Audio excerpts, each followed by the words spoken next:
Mesdames, Messieurs, bonsoir. Les jeunes sont l'avenir de demain, mais encore faut-il leur donner les clés pour réussir. Au Burkina Faso, la formation et l'employabilité des jeunes sont des enjeux majeurs qui nécessitent des réformes ambitieuses. Comment permettre à cette génération de s'épanouir et de contribuer au développement de leur pays? Quels sont les enjeux clés auxquels sont confrontés les jeunes du Burkina Faso pour accéder à l'éducation et au marché du travail, ainsi que les réformes en cours pour renforcer leur formation et augmenter leurs chances de réussite? Mais d'ailleurs, qu'est-ce qu'un jeune? Qui est jeune? Autant de questions qui nous occuperont ce soir dans votre émission Questions majeures. Questions majeures, le rendez-vous de la RTB autour des grandes thématiques qui doivent mobiliser les populations en lien avec la crise sécuritaire et socio-économique. Pour avoir une vision d'avenir remplie de possibilités et d'espoir pour nos jeunes, nous sommes avec Kourpiga Yerbanga, conseiller en emploi et en formation professionnelle, directeur général de la formation professionnelle au ministère en charge de la formation professionnelle.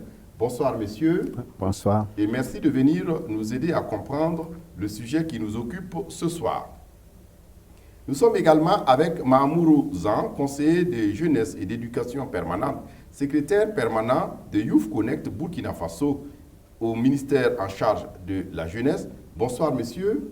Bonsoir. Et merci de votre disponibilité. D'ailleurs, on commence avec vous, monsieur Zan.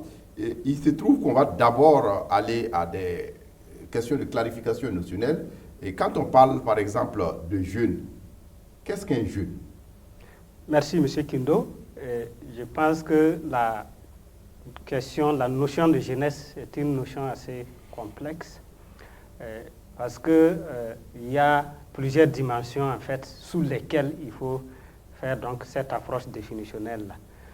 D'emblée, il y a le critère justement donc démographique qui nous permet de pouvoir dire selon justement les tranches d'âge comment est-ce qu'on peut donc situer le jeune dans la population.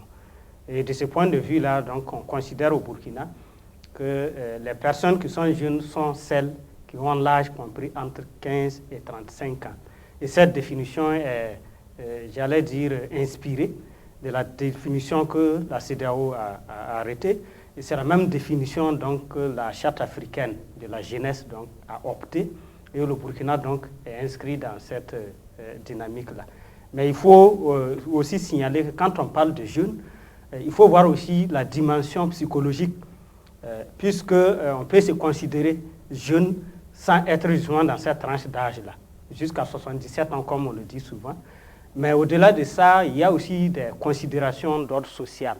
Selon donc votre intégration en termes de responsabilité au niveau de la famille, en termes de responsabilité sociale, on peut considérer que vous êtes jeune ou pas.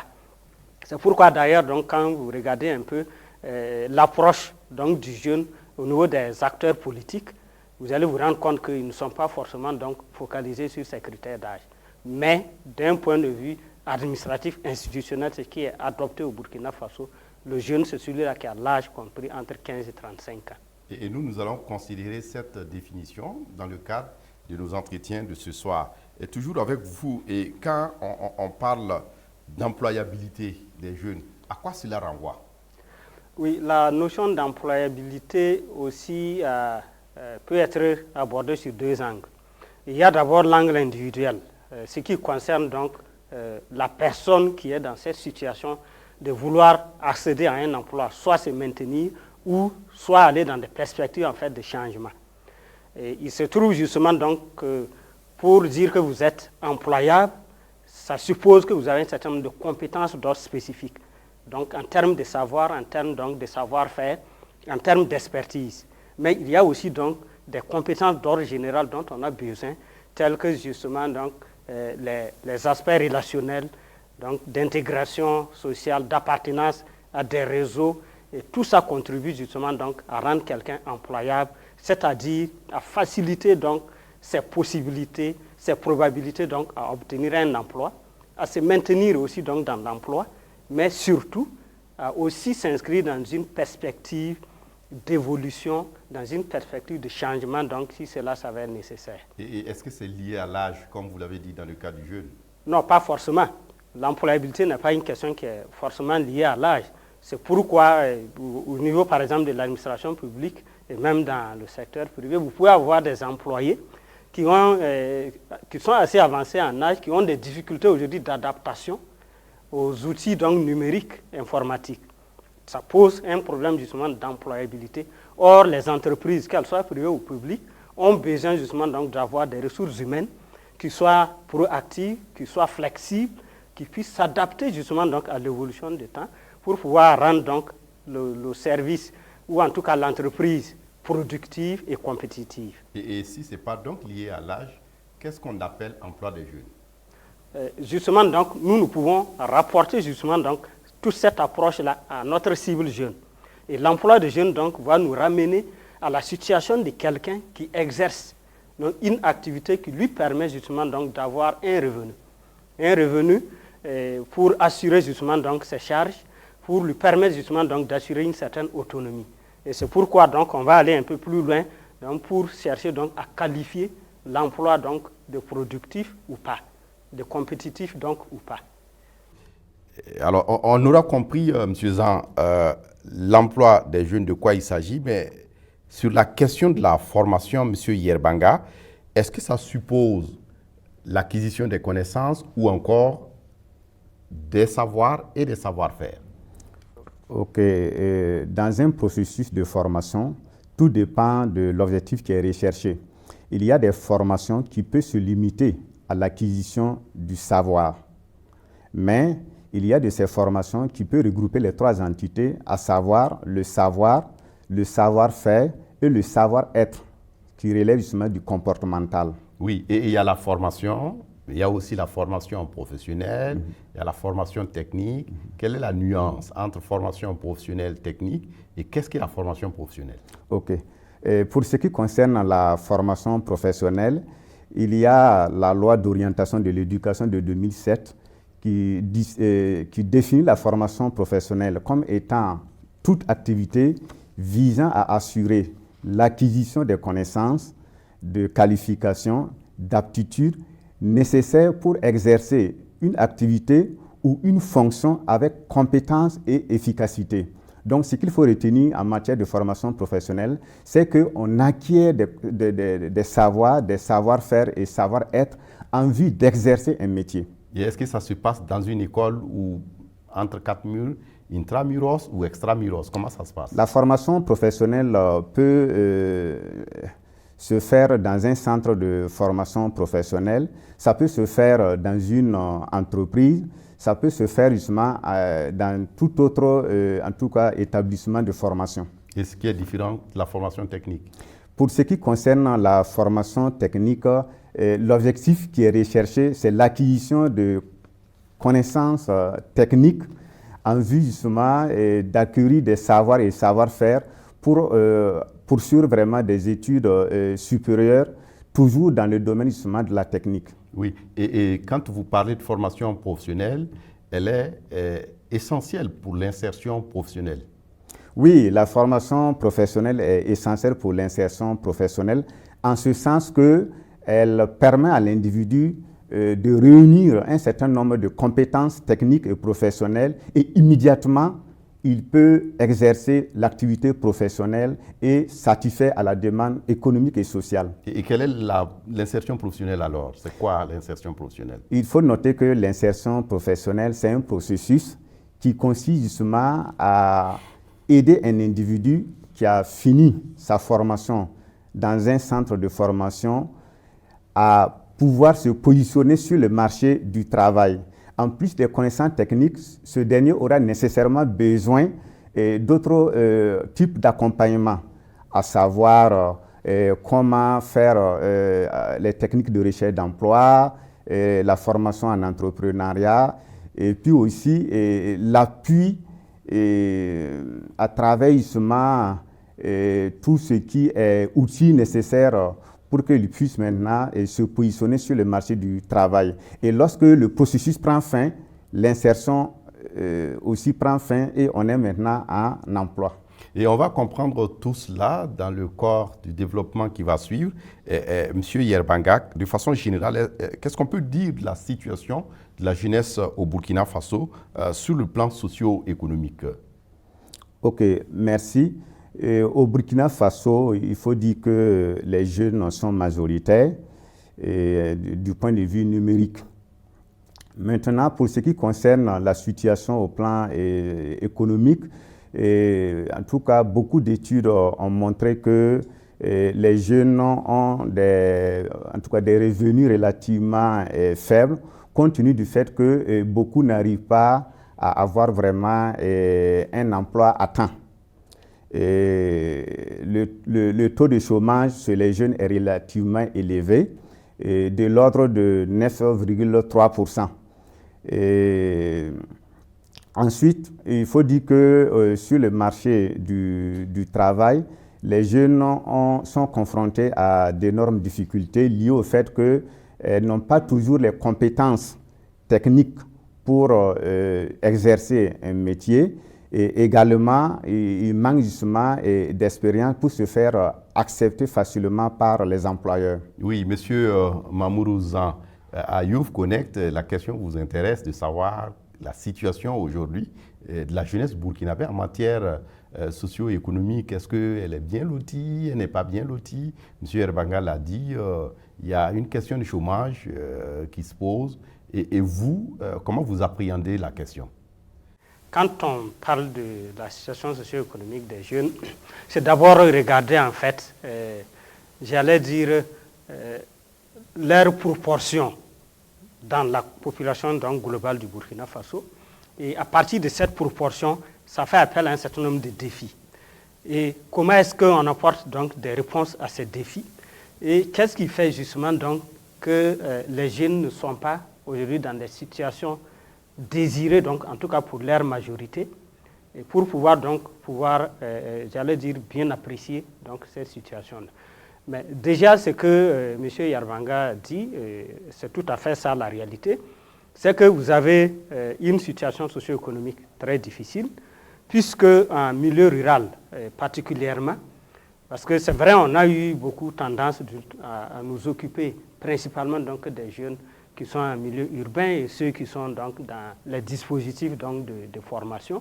Je signale au passage que nous avons 45,7% donc des jeunes du Burkina Faso qui ne sont ni dans un dispositif de formation, ni donc dans un emploi.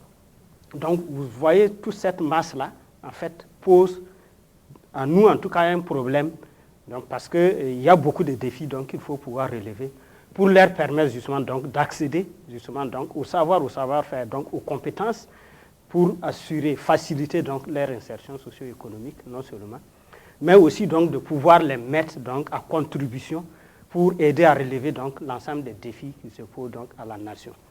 Mais au-delà de ça, on peut aussi donc, constater que les offres publiques d'emploi qui existent jusqu'à nos jours, en fait, ont une couverture très limitée donc, par rapport donc, à la jeunesse.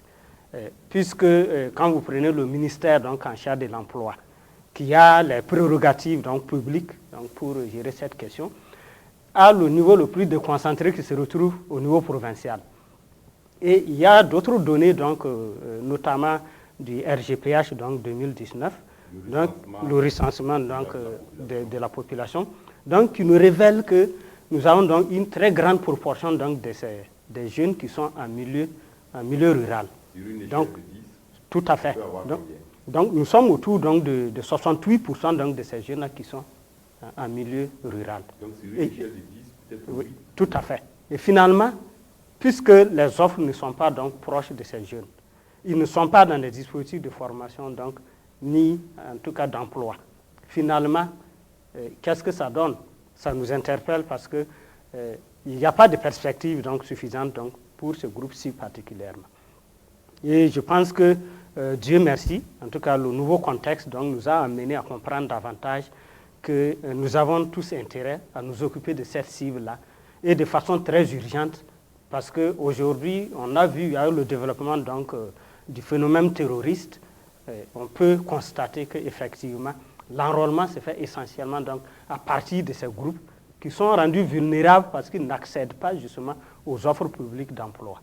Alors, Koutpiga Yerbanga, M. Zan l'a dit, la situation peut paraître inquiétante, elle est maîtrisée, il y a des actions en cours, mais aussi Et il y a des actions de réforme en cours, on va y arriver. Mais est-ce que sur le plan général, on peut faire déjà un état des lieux en matière de formation professionnelle? De l'existant, qu'est-ce qu'on peut en dire? Ok. Il faut dire qu'en matière de formation professionnelle, depuis des décennies, beaucoup de choses ont été faites. Et sur le plan institutionnel, sur le plan organisationnel et sur le plan des actions et activités. Pour ce qui concerne le volet institutionnel, nous avons un ministère en charge de la formation professionnelle. Nous avons plusieurs structures qui s'occupent justement de la formation professionnelle. Il y a l'ANFP qui a été créée en 2020, Agence nationale de la formation professionnelle, qui doit contribuer à la mise en œuvre de la politique du gouvernement en matière de formation professionnelle. Ensuite, il y a l'ONEF qui s'occupe justement du volet statistique, l'Observatoire national de l'emploi et de la formation. Il y a le SPCNC qui s'occupe justement de la certification, le secrétariat permanent, la Commission nationale de la certification. Et il y a un fonds national de financement qui est le FAFPA, qui son rôle vraiment est de financer à grande échelle les actions de formation, aussi bien pour les individus que pour les entreprises. Maintenant, d'un point de vue organisationnel, il faut dire que le ministère a un organigramme qui permet justement aux différentes structures d'interagir pour mettre en œuvre un certain nombre d'actions. Et au rang des actions, il y a vraiment des actions de formation professionnelle qui sont menées auprès justement des centres de formation professionnelle. Et il y a effectivement des actions de certification qui donnent justement une reconnaissance officielle aux titres qui sont délivrés aux apprenants en fin de formation pour dire que vraiment ils ont suivi avec succès leur parcours de formation, donc ils ont été sanctionnés par des titres. Toute chose qui permet l'emploi des jeunes, une préoccupation cruciale dans le pays. Mais maintenant, en matière d'emploi, est-ce qu'un point peut être fait sur cette situation? Oui, en matière d'emploi, c'est pratiquement la même chose. On a des structures qui sont créées vraiment pour prendre en charge la question de l'emploi. Il y a la Direction générale de la promotion de l'emploi qui développe vraiment des stratégies, qui mettent des actions sur le terrain pour pouvoir promouvoir justement l'emploi. Maintenant, parlant justement de l'état des lieux, il faut dire que pour ce qui concerne la formation professionnelle, des études ont révélé récemment que parmi les individus qui ont un âge entre 15 ans et plus, qui ont suivi une formation professionnelle, en termes de proportion, on dénombre vraiment 14,1%. Et la politique nationale de développement au Burkina Faso s'est fixée pour objectif d'atteindre vraiment 25% d'ici à 2025. Pour ce qui concerne l'emploi, il faut dire que le taux de chômage global est estimé à 4,7%. Et au niveau de l'enseignement supérieur, il est ressorti que le taux d'insertion professionnelle des étudiants en fin de formation tourne autour de 55,5%. Et donc, ça veut dire que la durée moyenne d'obtention d'un emploi au niveau de l'enseignement supérieur est de 2 ans, 2,1 ans, soit 25,5 mois. Oui, et donc il y a quelque chose qui est fait en matière de formation professionnelle, mais il y a aussi l'existant en matière d'emploi. Seulement, M. Yerbanga, il y a toujours problème. Vous parlez du chômage qui est toujours à une ampleur, pas forcément endémique, mais une ampleur assez inquiétante. Comment on peut expliquer ces insuffisances? Ok, et ces insuffisances sont de plusieurs ordres. Et au niveau de la formation professionnelle, il faut dire que nos structures de formation, notamment les centres de formation professionnelle, ne sont pas en nombre suffisant. Donc, ce qui pose justement un problème justement de capacité d'accueil. Ensuite, il faut noter qu'en matière de formation professionnelle, le coût est élevé. Aujourd'hui, vous n'allez pas pouvoir vraiment bénéficier de la formation professionnelle à moins de 75 000 francs CFA par an. Donc, le coût minimum, c'est 75, ensuite 100 000, 150, 200 000 et même 400 000. En fonction des profils. En fonction des profils, en fonction des centres, etc., etc. Au niveau de l'emploi, il faut dire qu'il y a une sorte d'inadéquation entre le profil qui est recherché par les employeurs et les profils existants dans le marché justement de l'emploi. Oui, Monsieur Koudpiga, vous l'avez dit, tout ce que vous avez démontré, c'est bien beau. C'est un tableau reluisant, mais n'empêche qu'il y a un certain nombre d'insuffisances. Vous avez évoqué la question du chômage qui est persistante et depuis un certain nombre d'années, la question est toujours prégnante. Comment on peut expliquer cela? Ok. Au niveau du taux de chômage qui est relativement élevé, il faut dire que cela peut s'expliquer en partie par le fait que le plus souvent, les jeunes, on reproche aux jeunes de n'avoir pas vraiment d'expérience professionnelle. Ça veut dire qu'effectivement, ils viennent sur le marché du travail, mais ils n'ont pas toujours l'ancienneté, le savoir-faire sollicité. Ensuite, toujours parlant justement des difficultés liées à l'emploi, c'est le fait que ceux qui ont un profil, qui ont une qualification, le plus souvent, le profil n'est pas en adéquation avec les exigences du marché du travail en termes de type de métier et également en termes justement de niveau de formation. Et pour ce qui concerne le volet de la formation professionnelle, le plus souvent, les employeurs disent que les jeunes manquent d'expérience. Mais comme vous pouvez le deviner, il n'y a pas une école d'expérience. L'expérience, c'est sur le terrain. Et il n'y a pas, en tout cas, un lieu où on peut acquérir de l'expérience autre que les entreprises elles-mêmes. Donc, ce qui fait qu'effectivement, de plus en plus, il faut travailler à aller vers la promotion des stages en entreprise. Et est-ce qu'à ce niveau, il y a des opportunités pour aider effectivement ces jeunes à pouvoir acquérir l'expérience? Mais au-delà de ces jeunes, notamment pour l'emploi, la question aussi de la formation professionnelle, est-ce qu'il y a des opportunités? Oui, il y a des opportunités. Et au niveau de l'Agence nationale de la formation, de la promotion de l'emploi, il y a vraiment un mécanisme d'accompagnement à l'insertion professionnelle des jeunes à travers des formations en technique de recherche d'emploi et également à travers justement des formations en entrepreneuriat, c'est-à-dire comment créer et gérer son entreprise et être efficace du point de vue résultat et être également concurrentiel du point de vue vis-à-vis justement des autres acteurs économiques. Oui, Monsieur Zan, on va en venir certainement à ces enjeux actuels de la formation professionnelle au Burkina. Il l'a dit, il y a de l'existant, il y a une situation qui est là, mais il y a aussi qu'au-delà des difficultés ou peut-être des insuffisances qu'on peut avoir, mais aussi des opportunités, il y a un certain nombre d'enjeux qu'on vit aujourd'hui. Quels sont ces enjeux?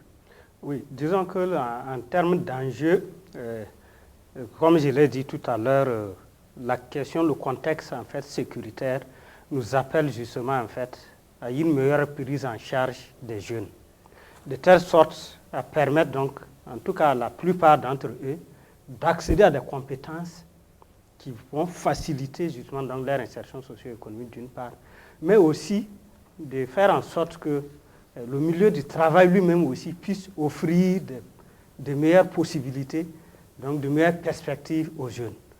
Sinon, comme je le dis, lorsque le jeune il n'a pas suffisamment de perspectives, en fait, il devient vulnérable.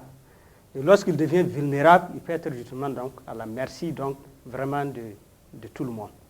Donc ça, c'est un premier facteur important.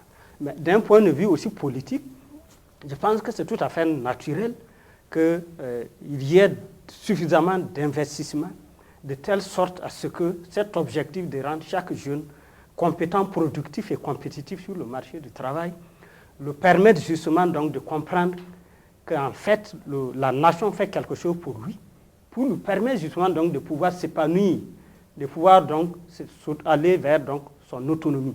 Et dans ce contexte de crise sécuritaire, doublé de crise humanitaire, comment on fait? Est-ce que l'espoir est permis?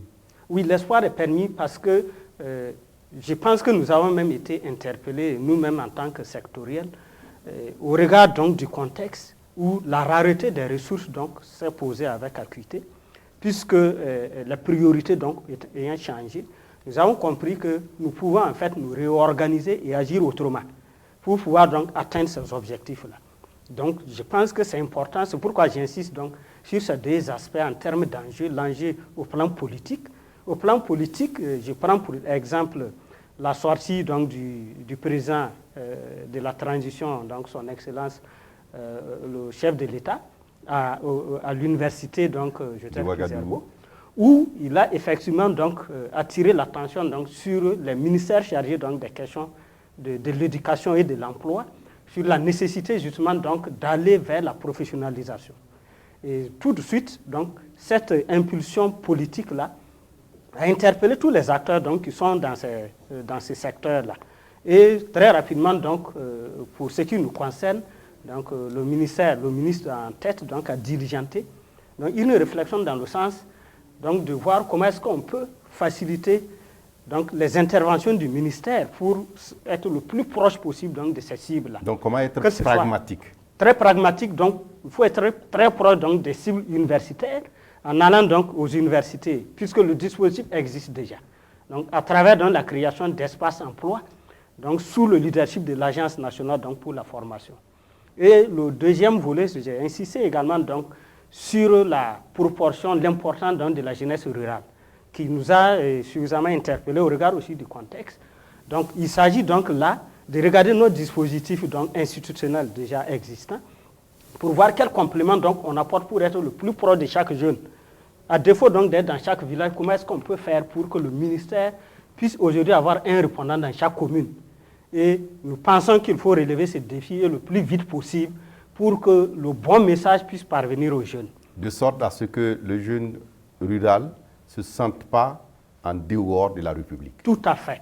Et qu'en termes d'opportunités, en termes d'information, et là aussi il faut insister, la question de l'employabilité aussi a cet élément de l'information qui est fondamental. Lorsque vous n'avez pas l'information juste, l'information vraie, pour aller vers les sources justement donc de création d'emplois, les sources de financement et les sources d'appui en termes de conseils, parce qu'il y a aussi donc dans notre dispositif un certain nombre de structures au-delà des fonds. On a cité donc le cas de l'ANPE qui a un certain nombre de services qui permettent donc aux jeunes d'avoir un certain nombre de compétences et d'avoir l'information par rapport donc aux possibilités d'emploi. Et l'ONEF, donc on a cité tout à l'heure, mais au-delà du ministère donc en charge de l'emploi, vous avez les autres départements ministériels qui ont des démembrements dans toutes les provinces. Quand je prends le secteur de l'agriculture, parlons du domaine de la culture aujourd'hui, avec aujourd'hui la promotion des sites touristiques et autres. C'est des niches d'emploi justement donc qui existent, mais vous pouvez être un jeune dans une localité où vous avez toutes ces potentialités-là sans en être conscient en fait. Et au-delà de ça, je crois que de plus en plus, à travers les plans communaux de développement, des études sont arrivées à démontrer qu'au niveau de chaque localité, il y a des possibilités justement donc d'emploi qui existent, mais qui ne sont pas connues des jeunes. Il y a le plan social, mais aussi la question sécuritaire aujourd'hui qui est prégnante. Et est-ce qu'à ce niveau, en matière de formation professionnelle, en matière d'emploi des jeunes, les enjeux sont tels que, vous l'avez dit, tout est urgent? Tout est absolument urgent. Et nous avons compris le message que dans justement cette approche d'urgence, il faut également comprendre qu'en fait, le jeune, là, c'est un tout. Le jeune, c'est un tout.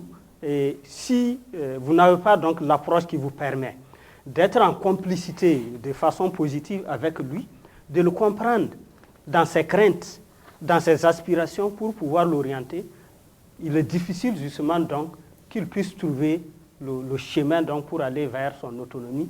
Et l'autonomie étant justement donc ce fait qui doit permettre à chaque jeune, à chaque citoyen, jeune garçon comme fille, de pouvoir comprendre en fait les réalités de sa vie et de pouvoir prendre les décisions donc, qui peuvent l'aider à s'en sortir, quelle que soit la nature du problème, qu'il soit d'ordre social ou qu'il soit d'ordre sécuritaire ou qu'il soit donc d'ordre sanitaire.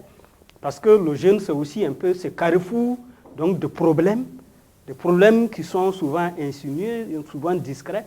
Et lorsqu'il n'a pas la bonne personne à qui donc, il peut se confier, et c'est pour cela que nous avons pensé qu'il faut donc, des dispositifs donc, d'écoute, des contacts rapprochés donc, qui vont nous permettre justement de pouvoir écouter au mieux, de pouvoir orienter au mieux les jeunes vers tout ce qui est possibilité d'opportunités pour donc, leur bien-être. Oui, M. Zan, au ministère en charge de la jeunesse, vous vous occupez de formation professionnelle, mais aussi d'insertion des jeunes.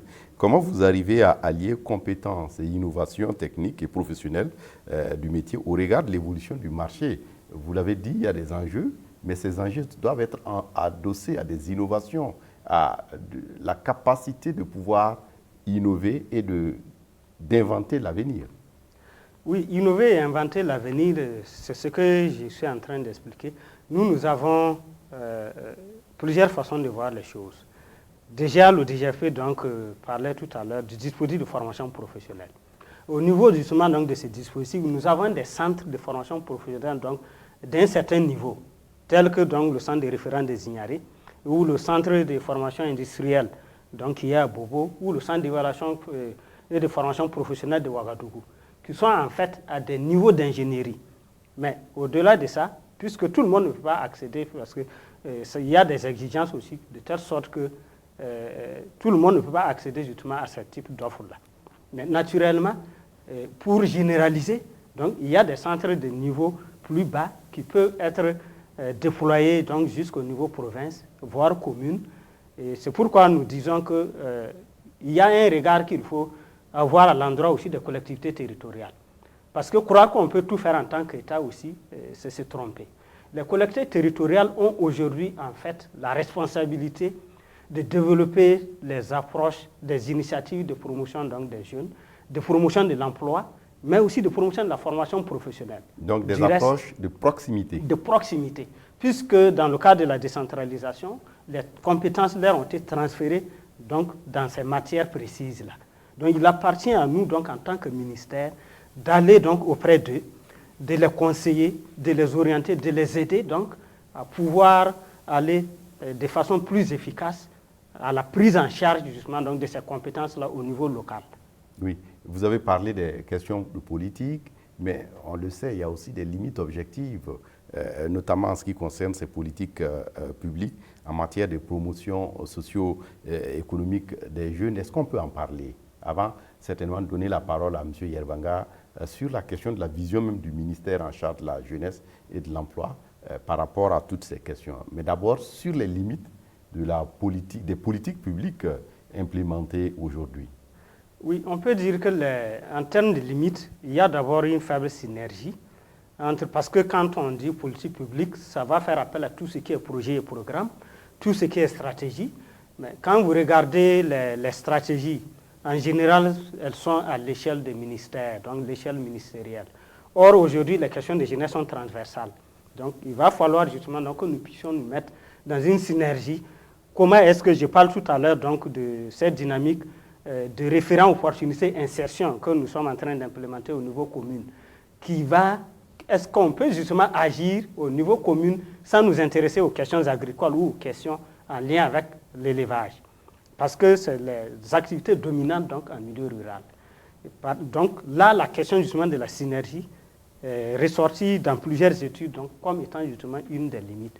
Mais ce qu'il faut aussi dire et insister, c'est qu'il y a un faible investissement en termes de ressources budgétaires pour le secteur. Et si vous voulez, vous pouvez aller regarder la loi des finances, vous vous rendrez compte justement que la marge budgétaire en fait, qui est consacrée à ce domaine-là est très faible. Donc jusque-là, nous n'avons pas encore 1% du budget national en fait, pour faire face, pour prendre en charge 77,9% de la population du Burkina Faso. Et ce qui est énorme. Et ce qui est énorme. Et inquiétant à la fois. Et très inquiétant. Oui, M. Yerbanga, il a dit ces politiques publiques implémentées en matière de promotion socio-économique des jeunes ont des limites. Mais n'empêche qu'au niveau du ministère en charge des jeunes, mais aussi de la formation professionnelle, il y a une vision. Aujourd'hui, avec le gouvernement de la transition, quelque chose est fait. Parlez-nous-en. OK. Parlant de la vision du ministère en matière de formation professionnelle, d'emploi et de jeunesse, il faut dire que dans la dynamique actuelle, la vision est claire.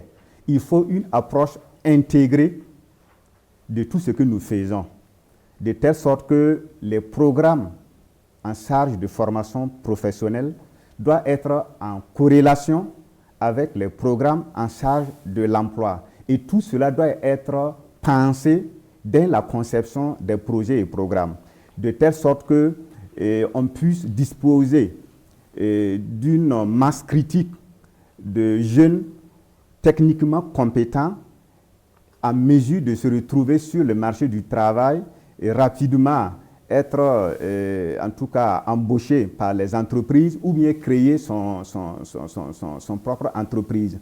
Ensuite, dans la vision, il est ressorti qu'il faut vraiment mettre l'accent sur les métiers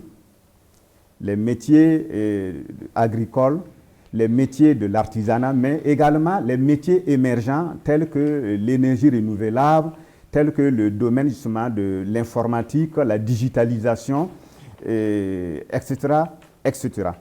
Donc, globalement, c'est vraiment une vision intégrée qui serait de nature vraiment à permettre à ce que nos objectifs en matière de formation professionnelle soient atteints et que le plus grand nombre en soit bénéficiaire. Parce que dans les diagnostics, il est ressorti qu'en milieu rural, nos actions en matière de formation professionnelle ne sont pas impactantes. Ça veut dire qu'en milieu rural, vraiment, très peu de jeunes bénéficient de la formation professionnelle, la formation. Pourquoi ils se sentent en marge? Voilà, ils se sentent en marge. Il n'y a pas de choses qui les intéressent. Voilà, alors que pour vraiment bénéficier d'un emploi décent, c'est-à-dire un emploi qui te donne un revenu suffisant pour pouvoir vivre, il faut vraiment avoir de la qualification. Et cela passe par la formation professionnelle. Et tenez-vous bien que avoir un emploi, certes, c'est avoir une occupation professionnelle, mais c'est également avoir un revenu et surtout avoir une place dans la société. Oui, mais en milieu rural, vous l'avez dit, M. Yerbanga, vous avez affaire à une population rurale qui peut-être n'ambitionne pas de quitter la ruralité, mais qui a besoin d'avoir des ressources, notamment de l'accompagnement, des appuis pour l'aider à professionnaliser ce qu'il fait. Est-ce qu'il y a quelque chose qui est fait dans ce sens? Oui, quelque chose est fait dans ce sens parce que, parlant de formation professionnelle, nous avons plusieurs approches. Et les approches ne se limitent pas à ce que nous voyons au niveau des centres de formation professionnelle. Il y a ce que nous appelons un mode de formation par apprentissage. Là, c'est le petit, en tout cas les mécaniciens au bord de la voie qui ont avec eux vraiment des jeunes qui apprennent. Et il y a justement une approche modulaire qualifiante, la formation modulaire qualifiante. C'est des formations de courte durée, 3 mois, 6 mois, et ça permet justement aux jeunes, aux femmes, d'apprendre à l'espace d'un semestre un métier et pouvoir vraiment entreprendre quelque chose. Donc nous sommes vraiment dans cette approche. Il faut officialiser ce qui existe déjà, mais qui n'est pas vraiment mis en valeur. Vous savez qu'à Ouagadougou, en tout cas tout le monde veut vraiment de la viande grillée, que ce soit poulet, etc., etc. On veut que ça se fasse justement dans certaines conditions d'hygiène, de propriété, etc., etc.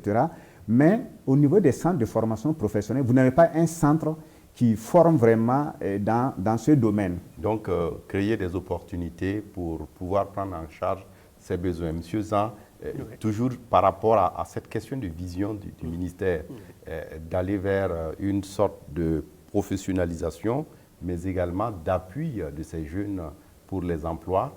Est-ce qu'à Youth Connect, la question est appréhendée dans le sens peut-être d'associer tout le monde? tout à fait. Je pense que c'est ce que le DGP disait tout à l'heure. Aujourd'hui, au niveau du ministère, en tout cas avec le leadership donc, du ministre, nous sommes aujourd'hui dans une dynamique en fait d'amener les structures du ministère même à l'interne en fait à travailler ensemble en tandem. Et c'est à ce titre justement que je parlais tout à l'heure donc de l'Agence nationale de la promotion de l'emploi qui doit mettre des dispositifs en place au sein des universités et qui doit travailler justement donc à faire en sorte que tout étudiant donc, qui le désire puisse avoir donc, un professionnel donc, qui l'écoute, qui l'oriente, qui l'aide en fait à se tracer un parcours professionnel. Ça, c'est déjà gagné parce que ça fait appel à des compétences justement donc, qui vont émaner de plusieurs structures, de plusieurs compétences déjà du ministère. Ça, c'est déjà une approche de synergie à l'interne. Et j'ai parlé également donc, du référent opportunité insertion, qui est le dispositif que nous voulons donc mettre en place dans les 302 communes rurales.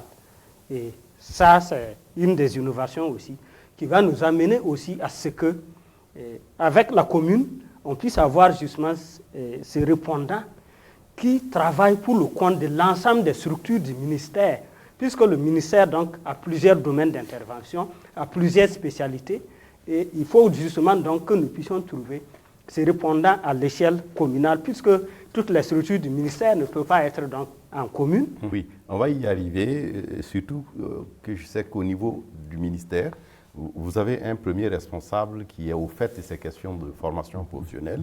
Et donc, les réformes, il y en a. Et donc, pour ces réformes, justement, Koutpiga, Yerbanga, quelles en sont les principales qu'on peut évoquer et qui sont en cours au niveau de votre département ministériel? Ok. À titre de rappel, il faut dire que son Excellence, le président du FASO, Ibrahim Traoré, en début de cette année 2023, a été à l'université Joseph Kizerbo de Ouagadougou. Et il a rencontré les enseignants de l'université ainsi que les étudiants. Et au cours justement des échanges, il a laissé entendre que des instructions ont été données au ministre actuel en charge de la formation professionnelle, c'est-à-dire le ministre Savadogo, de prendre attache avec ses collègues de l'enseignement supérieur et du ministère en charge de l'éducation nationale afin que ces derniers puissent vraiment travailler à réformer le système éducatif de telle sorte à ce qu'on puisse activer la formation professionnelle. Parce qu'il estime que c'est la seule voie pour permettre aux jeunes d'avoir vraiment accès rapidement à l'emploi. Donc, partant justement de ces instructions du président du FASO, au niveau du ministère, nous avons déjà pris vraiment pas mal d'initiatives. Et au rang justement des éléments de réforme, je peux noter dans un premier temps l'idée d'élaborer un plan décennal de la formation professionnelle 2024-2033. Ce document de planification va décliner la vision claire en matière de formation professionnelle, définir les grands axes, c'est-à-dire ce qu'il faut faire pour que les jeunes puissent accéder aux structures de formation professionnelle, ce qu'il faut faire pour que la formation professionnelle soit de qualité et ce qu'il faut faire pour que la gouvernance du système de formation professionnelle soit efficace et efficient. Dans ce document également, les grandes actions en matière de formation professionnelle seront définies avec un plan d'action opérationnel. Ça, c'est le premier volet. Et le deuxième volet des réformes, c'est élaborer une stratégie nationale de formation en entreprise, c'est-à-dire en milieu de travail. Et généralement, les employeurs aiment dire que les jeunes manquent d'expérience. Et je venais de dire qu'il n'y a pas meilleure école que l'entreprise pour apprendre et avoir l'expérience. Pour avoir l'expérience que l'entreprise. Donc, il est question maintenant, à travers cette stratégie, de mettre à contribution les entreprises dans la formation des jeunes. Formation complète en entreprise, formation partielle entre l'entreprise et le centre de formation professionnelle afin que vraiment la plupart de nos jeunes soient bien formés et que comme c'est l'entreprise même qui contribue à leur formation, naturellement, ils seront embauchés sans trop de difficultés. Maintenant, le troisième volet de la réforme, c'est qu'avant de dire aux jeunes d'aller à la formation professionnelle, il faut qu'ils sachent quels sont les métiers existants et comment y accéder. Donc, il a été demandé à ce que nous puissions élaborer ce que nous avons appelé la nomenclature des métiers. Et effectivement, le ministre a défini avec les techniciens 15 secteurs économiques qui vont faire l'objet justement de nomenclature des métiers. Entre autres secteurs économiques, il y a les métiers du sport et loisirs, les métiers justement dans le domaine de l'artisanat, les métiers dans le domaine justement de la communication, le domaine de l'agriculture, etc., etc. Ça, c'est le troisième volet. Le quatrième volet des réformes, c'est comment faire en sorte que les étudiants des universités ainsi que les élèves au niveau des lycées et collèges puissent être orientés dans le domaine de la formation professionnelle. Et puisque ça, c'est vraiment le souhait vraiment du président du FASO.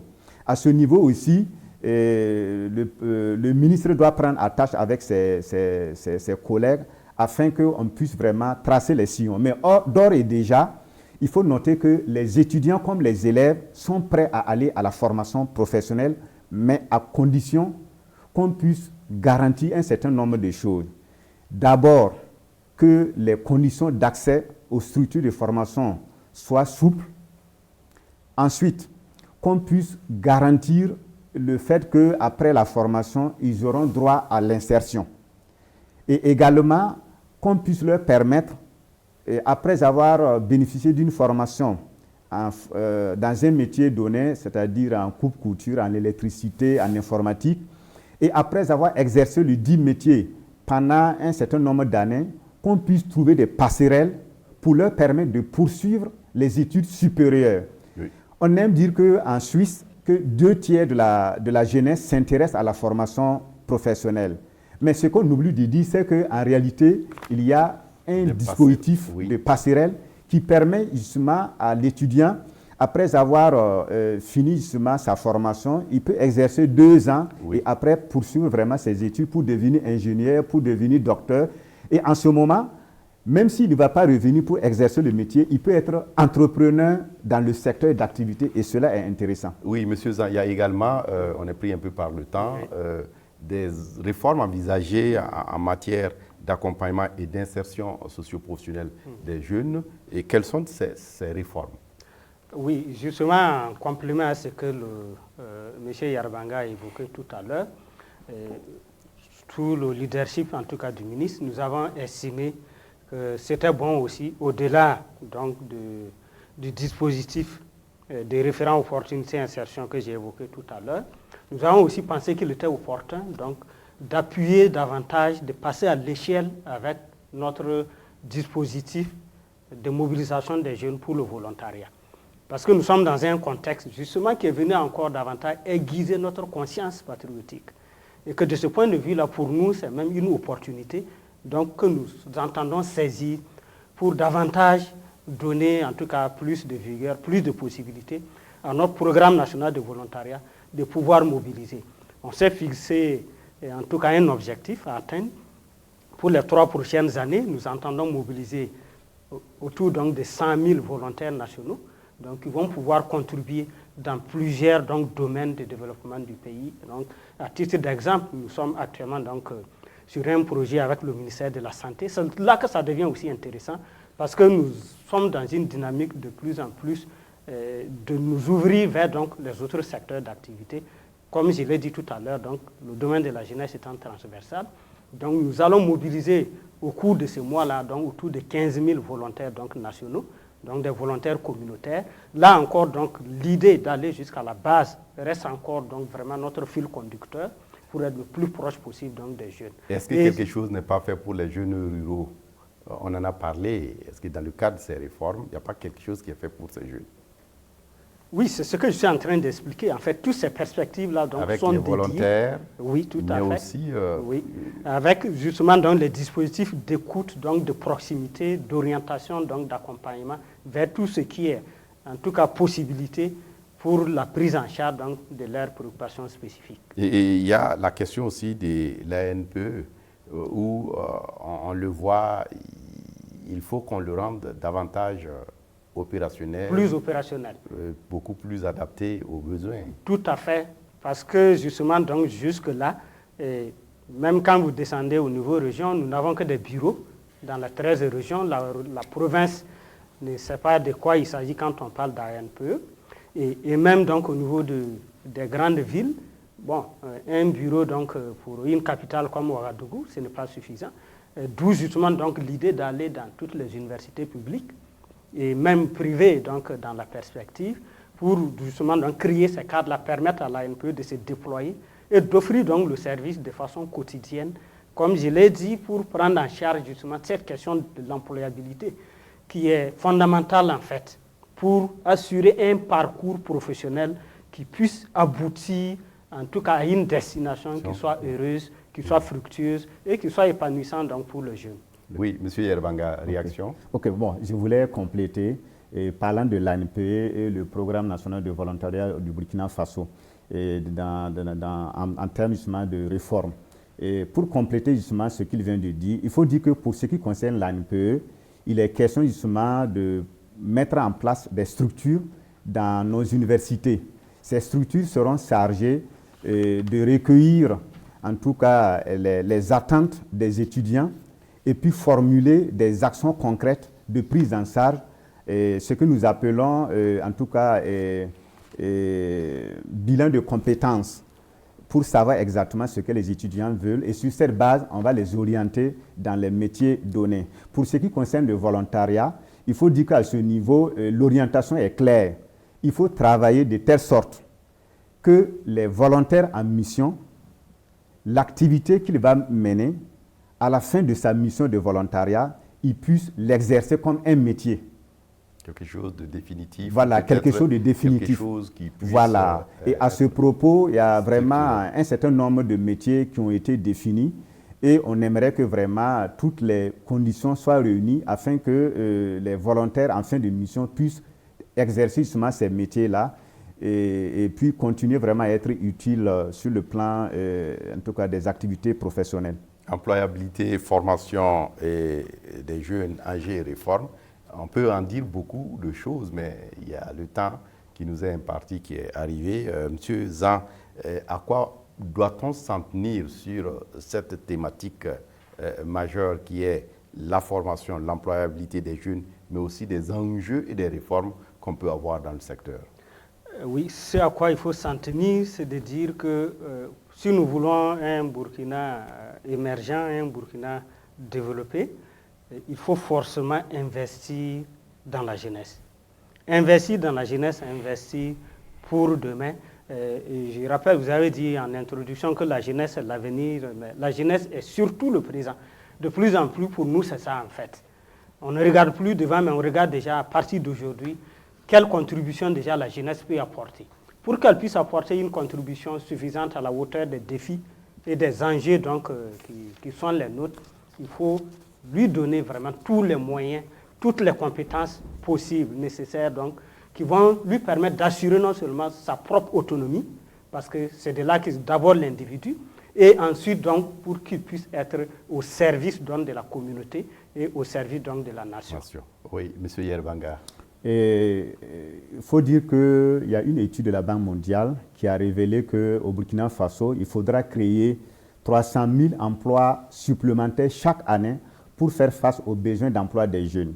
Alors, pour pouvoir vraiment lutter contre le chômage et favoriser justement le développement de la formation professionnelle, il faudra au Burkina Faso qu'on puisse arriver à une sorte de pacte national pour le développement de la formation professionnelle et de l'emploi.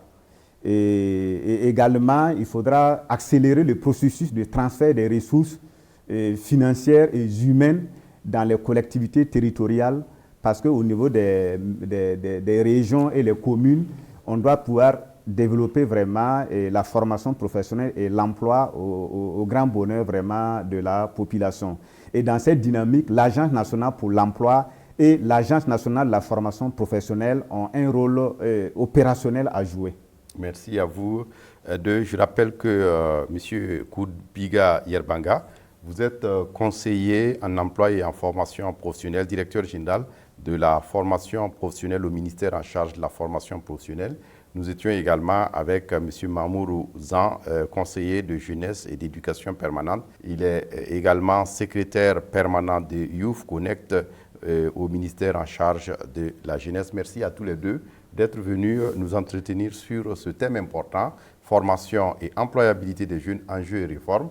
On s'arrête là donc pour ce sujet. Merci à vous également, chers téléspectateurs, pour votre attention à cette émission. À une très prochaine pour d'autres questions majeures. Au revoir et à bientôt.